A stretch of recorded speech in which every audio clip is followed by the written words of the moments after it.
Hello, my name is Tyler. I run the Redbird Farmhands page, and we're doing this for the second time. You guys seemed to like it last time, so we're gonna do it again here. So I guess we'll just start here with the Major League team like we did last time. Let's talk about the Cincinnati series. That's the main series. The Mets series got started. It was a bad loss. Sonny Gray didn't pitch very well, but let's go back to the Cincinnati series. Good to see them sweep the doubleheader. The offense showed a lot of power there. Obviously, a lot of big hits.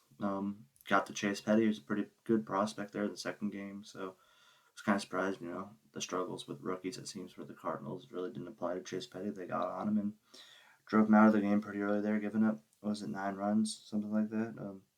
Yeah. Mainly the talking point about the doubleheader was Gordon Graceffo looked electric. I have not seen Gordon Graceffo touch 99 in a while, to be honest with you, and touching 99. Um, Even towards the end, he was at 96, which is kind of surprising for his starts. Usually the velocity falls off, but usually it's like going from 96 to 92 and not 99 to 96. So if he can keep that, and that was probably a good impression for him, but if he can keep that, I think he'll be a part of the rotation plans for 2026 at least, if not one of the first couple called up here in terms of injury. I think they could have got the third game, or the fourth game, sorry. It was a 4 game series. I think they could have got the fourth game, but the rain delay obviously screwed up. Livy was on the mound. He gave up the one home run to Trevino, but besides that, he was kind of seeming to um, get into place there and be good with where he was at. And the rain came and messed it all up, and they had to use Swanson and O'Brien there and kind of conceded that game, unfortunately, just because of the lack of the pitching depth in terms of the middle relief there.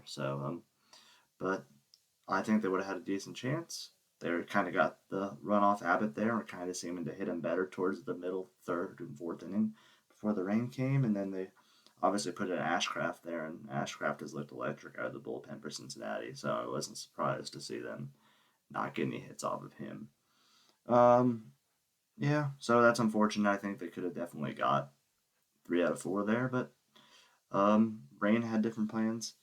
Um, Next thing I want to talk about is McGreevy. He recently got called up. They're going to use him in an emergency long relief role here, which is not my personal favorite for him. I think this set up really well with the doubleheader on Sunday that they should have moved either Palante or skipped a Fetty start. I think Fetty probably should have got his start skipped, in my opinion. He hasn't looked very sharp the last few times out, and he's just someone that probably could use a bullpen day to just figure out the stuff and where stuff is at because the underlying stats doesn't look very good either compared to last year. So yeah, I would have used McGreevy in the second game, Ponte in the first game, or whatever, whichever way you want to go there. But I think they could use him for a start. I don't like this; it's messing up his schedule, especially since him and Graceffo to an extent are the only two major starting options down in Memphis right now. I mean, you got Alex Cornwell who's got an ERA around or over 10. Curtis Taylor's been good, but he's not stretched out as a starter. He's just kind of transitioning. He threw about, what was it, 50 or 60 pitches in his last game, so he's not quite ready, and he's not on the 40 man or whatever, so I doubt they want to go to him. Um, I'm interested to see who they have as the 27th man tomorrow or today for the doubleheader. Fernandez and O'Brien pitched yesterday. Obviously, Munoz and Swanson both got a lot of use Thursday and Friday, so I'm not sure their options. Feels like Andre Neal could be an option. He didn't pitch yesterday. He pitched 2 innings the day before, so he might be fresh enough to come up. But they would have to make a 40-man move for that. And that goes to the Ryan Lewis stuff, which they DFA'd for Jose Barrero this last week. I was really surprised they didn't go position player for position player there, and they actually went with the pitcher for Barrero. It'd be interesting to see if they go with Granillo. If they go a position player, I'd imagine it would be a Hellman or a Vermeer or something like that.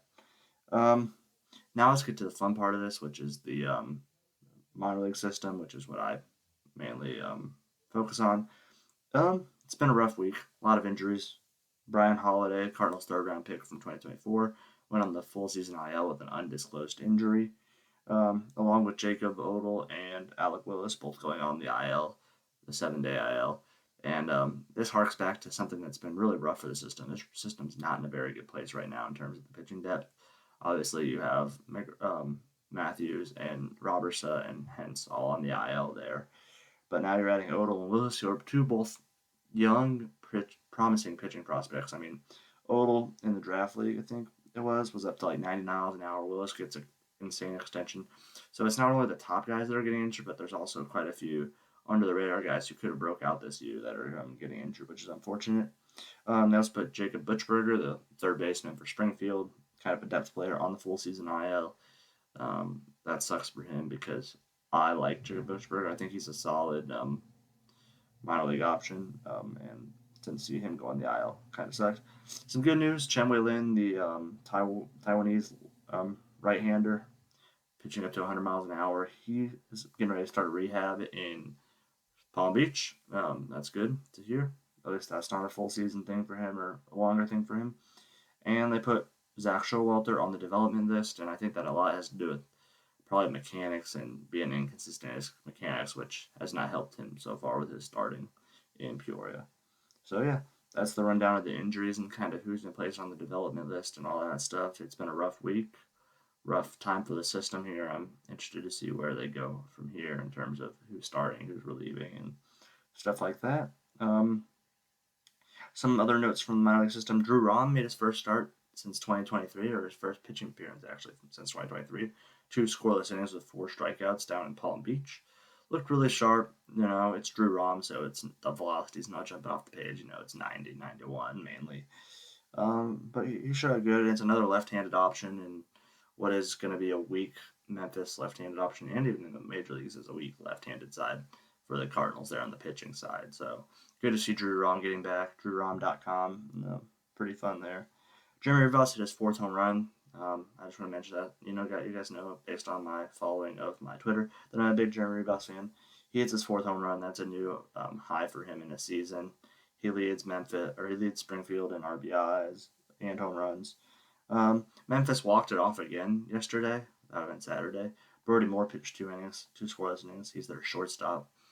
He pitched two scoreless innings in a extra inning win there for Memphis. That's the third time they've walked it off this week. Matt Boyd's having an incredible week. He's hit two home runs this week. He had a 3-for-3 day today, including one walk-off on Wednesday.